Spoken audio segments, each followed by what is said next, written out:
안녕하십니까. 건축 설비에 대한 출제 경영 분석에 대한 내용 설명드리겠습니다. 먼저 10개년을 한번 살펴보면 총 이제 매 회당 우리가 20문제씩 출제가 되는데, 여기서는 이제 1장, 2장, 3장, 4장으로 되어 있지만, 우리 이제 교재를 보시면은 총 13장까지 1장에서 총 13장까지 이제 구성이 되어 있고요. 보통 요 1장, 우리 이제 교재에서 보면 이제 1장에서 한 7장 정도가, 자, 여기에 이제 시작해야 1장 부분이라고 보시면 될 것 같고요. 그 다음에 2장에 대한 내용이 이제 공조와 관련된 내용이기 때문에 공조, 난방에 대한 그런 내용입니다. 그래서 그 내용이 이제 요 2장에 포함되어 있고요. 요 3장이 이제 전기 파트 쪽입니다. 전기 파트 쪽. 전기 파트 쪽이 요 3장 쪽에 들어가 있고요. 그 다음에 기타 요 4장 쪽이 이제 환경 쪽으로 이제 구성이 되어 있습니다. 그래서 우리 이제 교재에서는 이제 1장 급수서부터 해가지고, 그 다음에 난방, 배수, 가스, 이렇게 쭉 되어 있는데, 자, 이 부분에서가 약 27.5%가 출제가 된 걸 볼 수가 있습니다. 1장에서만 27.5%라는 소리는 약 우리가 20문제 정도 나온다 그러면 약 4문제 정도, 5문제꼴 정도라고 이제 보시면 될 거고요. 많으면 1장에서가 6문제까지 또 이제 출제가 된 적이 있는데, 실제 2장하고 이제 비교를 해보면, 자, 2장 같은 경우는 40%인데, 2장에서 내용은 공조하고 난방밖에 없다는 소리예요. 그럼 1장에서는 우리 이제 여러분들 이제 교재를 보시면 7장까지 해서 장이 굉장히 많습니다. 암기할 내용들이 굉장히 많은 거죠. 그 암기할 내용과 이 그 분포를 보면은 이 2장에서 공조 쪽하고 난방에 비해서는 나오는 그 내용이 조금 이제 작은 걸 볼 수가 있습니다. 그래서 요 2장이 사실 우리가 건축 설비를 이제 공부한다 그러면 요 2장 부분이 사실 어렵습니다. 3장도 이제 전기 쪽이 어렵죠. 그러니까 전기 쪽이 왜 어렵냐면, 우리가 이제 보통 이제 설비를 이제 하면 학교에서도 또 우리가 보통 일반 실무에서도 이제 일반 그 전기를 제외 나머지 부분은 일부 좀 이제 하긴 하는데, 전기까지 이렇게 깊이 들어가서 배우는 적은 거의 없습니다. 전무한 상태이기 때문에, 실제 또 학교에서도 설비 배우는 학교들이 별로 없기 때문에 설비에 대한 이 내용이 사실 어렵기도 하고 어떻게 보면 좀 쉽기도 하고 이제 그런 내용이라고 보시면 될 것 같아요. 그래서 전체의 분포를 보게 되면,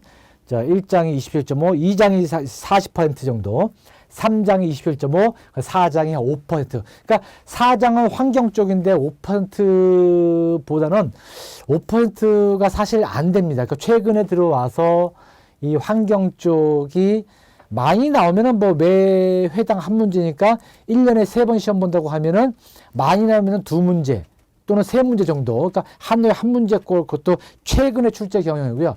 그 전에는 이제 뭐 1년에 한 문제 정도 꼴, 그 정도밖에 안 됐습니다. 그래서 요 2장이 제일 많은 걸 볼 수가 있고요. 또 세부적으로 들어가서 이제 살펴보면, 자, 1장이 이제 위생 설비인데, 위생 설비 안에는 급수 설비가 있죠. 급수 설비가 보통 나오면은 한 2문제 정도가 출제가 되고 있어요. 급수 설비에서만 2문제. 그다음 급탕에서 나올 수도 있고 안 나올 수도 있고, 그러니까 급탕에서 나온다면 1문제 정도라고 이제 보시면 될 것 같고요.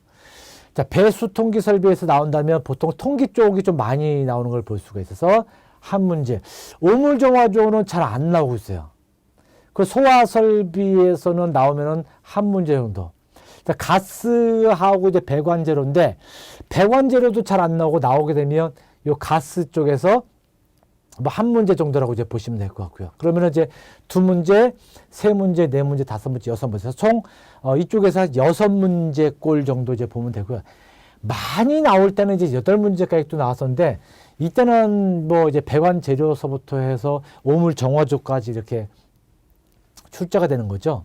그래서 우리가 다른 장에 비해서, 예를 들어서 이 장을 가서 냉난방 설비 보면 난방하고 공주하고 냉동기 쪽이다 보니까 여기는 한 3차트밖에 없는데, 여기는 벌써 하나, 둘, 셋, 넷, 5, 6, 7 7개 장으로 구성되어 있어요. 그러니까 여기 3개로 되어 있고, 그만큼 이제 이 2장 부분에서가 난이도도 높고, 그 다음에 이제 출제 문제 비율도 높게 출제가 되는 걸 볼 수가 있습니다. 그럼 이런 것들을 여러분 봤을 때 학습하는 이제 내용들도 난방 설비 쪽에서 좀 암기량, 우리가 계산하는 문제가 나오면 이런 계산하는 문제 같은 경우도 보통 이 공조 쪽에서 계산하는 문제가 주로 많이 이제 출제가 되고 있어요. 그래서 이 공조 쪽에서 계산하는 문제, 난방 쪽에도 이제 계산하는 문제가 있습니다. 그래서 열관료율 이제 K를 구하는 문제도 있긴 한데, 이런 계산하는 문제까지 포함하면 약 7문제가 출제가 돼요. 그래서 최근에 들어와서 공조 설비에서 4문제가 출제가 되고 있고요. 난방에서 2문제 정도. 그래서 최소 한 6문제, 공조에 나온다면 공조에서 1문제 정도. 그래서 한 7문제 정도. 8문제까지는 나오기는 조금 어렵고요. 이 냉난방 쪽에서는 이 난방하고 공조 쪽, 특히 이제 공조 쪽이 가장 중요한 위치를 차지하고 있고요.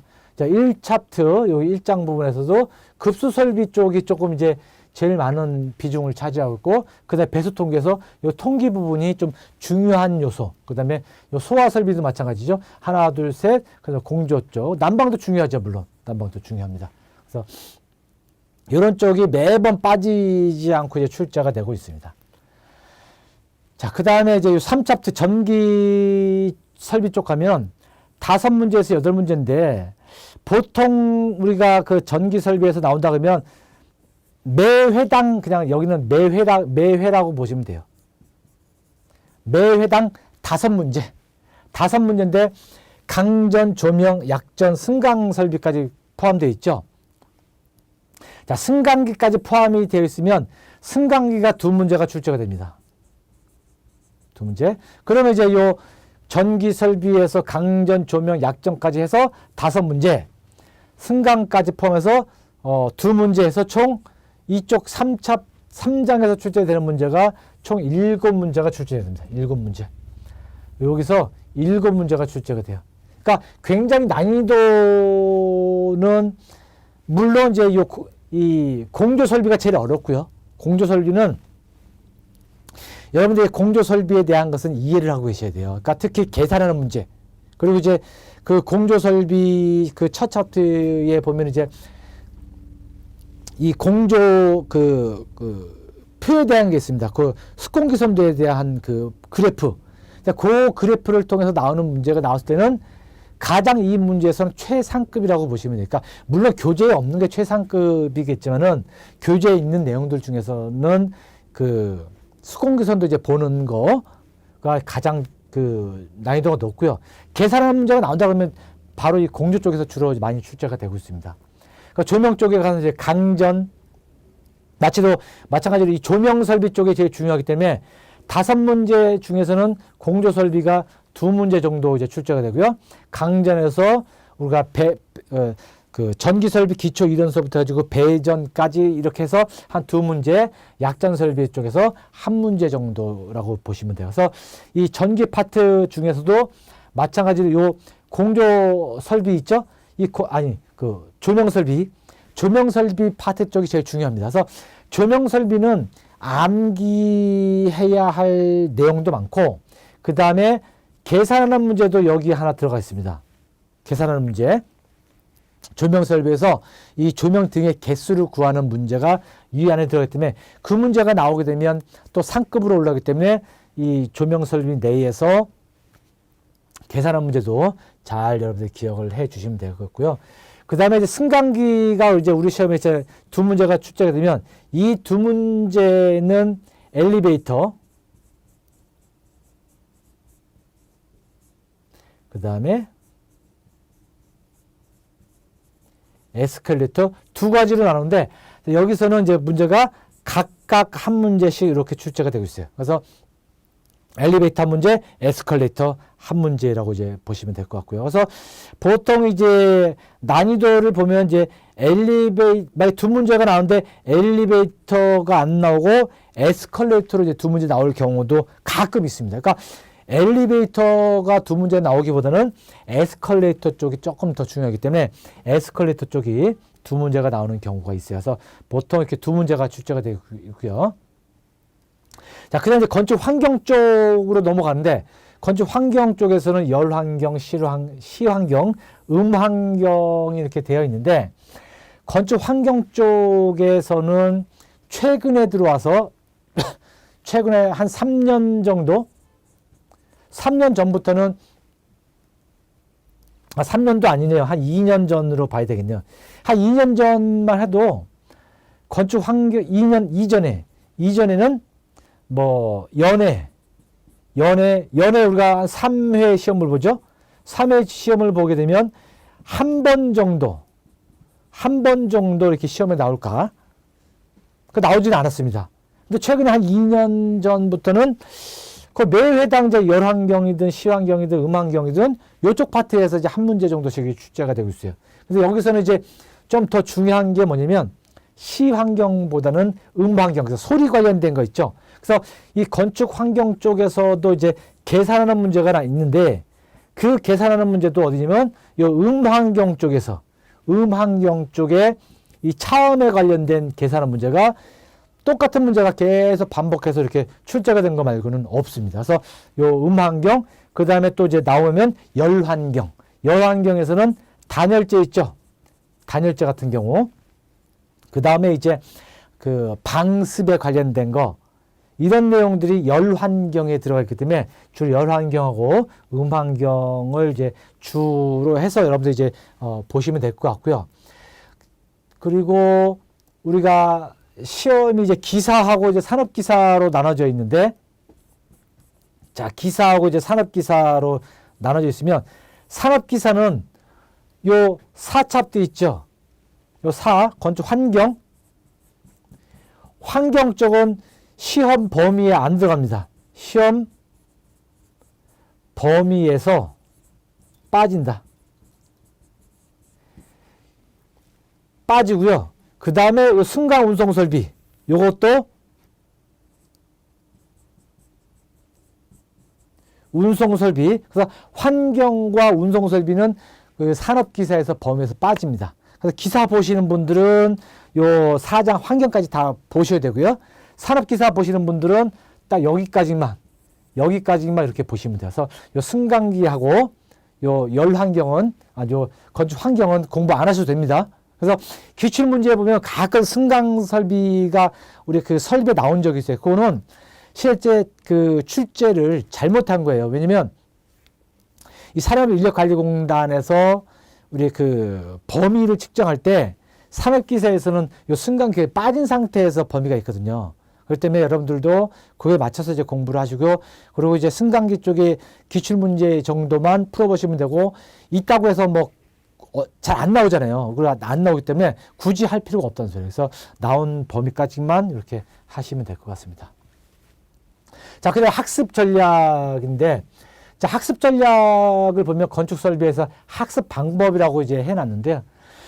자, 우리 그 건축 설비에서는 여기에 써 있듯이 일부 이제 계산하는 문제하고 이제 용어에 대한 것이 있는데, 사실 우리가 이제 용어에 대한 것은 어렵습니다. 그러니까 왜 어렵냐면, 실제 학부 때도 설비를 안 배우는 학교들이 굉장히 많아요. 그러니까 그 학교 내에 그 설비를 전문적으로 이제 하시는 교수님이 계시다면, 이제 그 졸업하기 전까지는 건축 설비에 대한, 그러니까 설비 내용에서도 어느 한 파트 부분을 해서 이제 수업이 진행이 될 텐데, 전혀 그렇지 않은 학교들이 많기 때문에 이게 기사 안에 딱 들어가다 보니까 다른 과목에 비해서 설비가 어렵게 느껴지는 거예요. 왜? 용어 자체가 생소하거든요. 근데 또 공부하시는 분들 보면은 얘도 암기기 때문에 실제 나오는 거 위주로 암기만 하면 점수는 충분히 얻을 수가 있습니다. 그리고 계산하는 문제도 마찬가지예요. 계산하는 문제도 나왔던 문제가 계속 반복해서 나오고 거기에 대해서 숫자만 바꿔서 나오기 때문에 내가 계산기만 잘 이렇게 두들기는 연습만 하시면, 공식만 잘 암기하시면 충분히 다 맞출 수 있는 그러한 이 그 설비 문제로 되어 있기 때문에 크게는 이제 어렵지는 않습니다. 그러니까 우리가 이제 뭐 건축을 전공하는 수험생들에게는 뭐 비교적 낯설은 과목이다 그랬죠. 그리고 학교에서 안 배워서 그래요. 그래서 우리가 지금 제가 말씀드렸지만 계산 공식에 대한 암기, 그 다음에 설비에 대한 특징 이런 것들을 반복적으로 막 계속 해주신다면은 크게 어렵지 않게 우리가 이제 그 시험 전까지 일정을 잡아서 충분히 학습할 수가 있기 때문에 그렇게 여러분들이 접근을 하시면 될 것 같고요. 자, 건축 설비 출제 이제 경향인데, 출제 경향은 이제 앞에서 제가 이제 말씀드렸지만 우리 교재에서는 총 13장으로 되어 있고, 앞에서는 우리가 1장부터 4장으로 크게 이렇게 나눠놨어요. 그렇죠? 그래서 교재에서 그러니까 기사 보시는 분들은 13장까지 다 보셔야 되고, 그 다음에 그 산업기사 보시는 분들은 그 환경하고 승강기 설비가 빠진다 그랬어요. 그것만 해서 참고해서 이렇게 보시면 될 것 같습니다. 그래서 앞에서도 말씀드렸지만 1장에서 7장까지 우리가 좀 쉽습니다. 그래서 우리 그 건축 기사나 산업 기사는 기출 문제가 있어요. 그래서 여러분들 시험에 임박해서는 이 이론을 공부하기보다는 이제 최소 2주, 넉넉 잡게 3주 내지 한 달 정도 남겨놨을 때는 기출 문제를 많이 보시는 게 유리합니다. 왜 기출 문제가 유리하냐면 나왔던 것이 반복해서 나오는 확률이 약 60% 정도 돼요. 나머지 한 30% 정도는 기출 문제 있는 건데도 응용한 거, 계산한 문제도 있는 건데 숫자만 바꿔서 낸 거예요. 그리고 설비 문제에서는 한 문제 내지 두 문제 정도는 못 맞춥니다. 굉장히 어려워요. 난이도도 높고 우리 교재에 없는 내용입니다. 그렇기 때문에 그 없는 두 문제 말고는 내가 학습량만 기출 문제만 많이 풀리면은 거의 다 맞을 수 있는 그런 내용들이에요. 그러니까 여기서도 보면은 보통 30에서 40% 정도 된다고 그랬잖아요. 얘가 기출 문제 그대로 출제가 돼요. 1장에서 7장까지는. 근데 이제 7장 이후로 넘어가서 이제 8장 빼고 9장. 우리 9장에 가면 이제 공조 설비로 돼 있어요. 공조도 마찬가지로 똑같이 나오는데 얘는 이해가 좀 필요한 그러한 부분이고요. 그 다음에 중요한 부분이기 때문에 꼭 암기만 하면 되고, 그 다음에 우리 교재에서 11장 전기 설비는 어려운 그 문제가 전기 설비가 출제돼요. 그래서 이 11장에 전기 파트 들어오게 되면 전기 파트에서는 기출 문제도 봐야 되지만 기출 문제 없는 내용도 있어요. 그건 어쩔 수가 없이 그냥 뭐 진짜 내가 공부를 했는데 이거는 내가 처음 봤어. 그거는 어쩔 수 없이 여러분들이 뭐 찍으면 이제 되는 거고요. 그렇지 않고는 다 기출 문제하고 다 똑같이 나온다라고 보시면 될 것 같습니다. 그래서 전기 설비가 5문제, 승강 설비 그냥 2문제가 이렇게 앞에서 말씀드렸죠. 출제가 되고 있습니다. 그래서 자, 기출 문제를 통해서 학습이 효과적으로 계속 보셔야 되니까 반복적으로 계속 두 번 이상, 그래서 3번이든 4번이든 이 3번 이상을 기출 문제를 보셔야 돼요. 그러면은 우리가 이제 1장부터 이제 13장까지 되어 있는 이러한 문제들이 계속 반복해서 기출 문제 나오기 때문에 우리가 이제 충분히 합격할 수 있는 그 점수 이상 저희가 받을 수가 있습니다. 그래서 크게 이제 어렵게 이제 생각할 필요는 없고요. 계산한 문제도 마찬가지예요. 계산한 문제도 뭐 한 20% 정도인데 20%는 많고요. 보통 나오게 되면 한 10%, 한 2문제 정도라고 보시면 돼요. 그러니까 진짜 많이 나올 때는 3문제인데 그 3문제가 어렵지가 않습니다. 그래서 보통 나오는 게 2문제, 다 계산한 문제인데 그게 또 기출문제 나왔던 게 숫자만 바꿔서 나오고 어떨 때는 그대로 나오는 경우도 있어요. 그래서 이 계산하는 문제는 반드시 여러분들이 숙지하고 넘어가시면 크게 어렵지는 않습니다. 그래서 그런 식으로 이제 출제가 이루어지고 있어요. 이제 학습 전략인데, 계속 이제 반복이 되는 건데요. 설비 자체가 말이 좀 생소합니다. 우리가 생소하기 때문에 계속 이제 학습을 통해서 암기하고 하다 보면 설비가 그렇게 어렵게 느껴지지는 않아요. 그러니까 다른 과목에 비해서 처음에 접할 때가 어렵지 조금만 이제 지나고 암기하고 하게 되면 어렵지 않기 때문에 크게 우리가 어렵지 않게 접근할 수가 있습니다. 그래서 앞에서도 서두에서도 말씀드렸지만은 기출문제, 설비 이제 이런 기출문제 이제 비중을 살펴보면 암기 위주가 암기 위주하고 계산 문제가 2가지로 이제 출제가 되고 있는 것을 이제 알 수가 있고요. 그 다음에 계산 문제도 2가지인데 크게 어렵지는 않은 그런 공식이에요.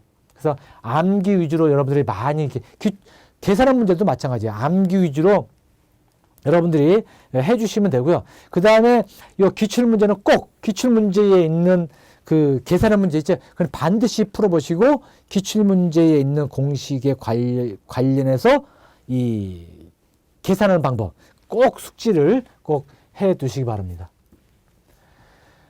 자, 계산한 문제의 경우 보통 이제 숫자 등이 이제 바뀌어서 출제가 되고 있고요. 그렇기 때문에 자, 공식 암기는 필수입니다. 필수. 그래서 이 공식을 암기한 후 기출 문제에 출제된 것을 이제 또 비교를 해봐야 돼요. 그리고 우리가 이론 교재에 있는 그 공식하고 그 다음에 실제 이제 출제됐을 때 이 공식이 어떻게 이제 변화가 돼서 나오는지를 반드시 이제 본인 걸로 이제 가져가셔야 되고, 그리고 이제 여기서 보면 별도 공식집을 만든다 그랬죠. 그러니까 여러분들이 이제 학습할 때 뭐냐면 옆에다가 조금만 놓든 아니면 A4 용지 같은 거 이제 놓고 내 공부할 때 거기다가 공식이 나오면 무조건 적습니다. 적고 이렇게 적어놓고 얘가 몇 페이지에 어떤 내용의 공식이다 적어놓고 또 쭉 공부하다가 몇 페이지에 어떤 공식이다. 그러니까 이거를 처음부터 다 정리하려고 하면 안 되고 쭉 학습을 하면서 계산 공식만 정리하시면은 한 페이지 정도만 돼요. 그럼 그 한 페이지는 갖고 다니면서 수시로 보는 거예요. 그러니까 책상에서 앉아서 보려고 그러면 못 외우니까 갖고 다니면서 수시로 보는 겁니다. 이렇게. 아니면 계산 문제까지 써놓으세요. 계산 공식하고 계산 문제까지. 그래야 계산 문제가 어떤 계산, 이런 문제가 나왔을 때는 이런 공식이다. 그걸 외워버려야 되니까 갖고 다니면서 보면 다 외워집니다. 시험 볼 때까지. 그리고 그런 식으로 해가지고 별도 공식집을 만드는 게 좋아요. 그래서 그렇게 해서 이제 공부를 하시면 계산하는 문제는 2문제 내지 3문제 나오면 다 맞힐 수가 있고요. 그 다음에 이제 마지막으로 공식 문제는 자, 기출 문제에서 나왔던 문제에 위주로 정리하고 암기하면 가장 쉽게 빠르고 학습을 진행할 수 있을 것이다. 그렇습니다. 자, 여기에 이제 쓴 내용처럼 여러분들이 계산하는 문제 따로, 그 다음에 암기하는 문제 따로 이게 분리해서 이렇게 보시고요. 그다음에 기출 문제는 마찬가지로 틀린 문제를 물어보면 항상 틀린 문제는 그 틀린 문제가 항상 답이거든요.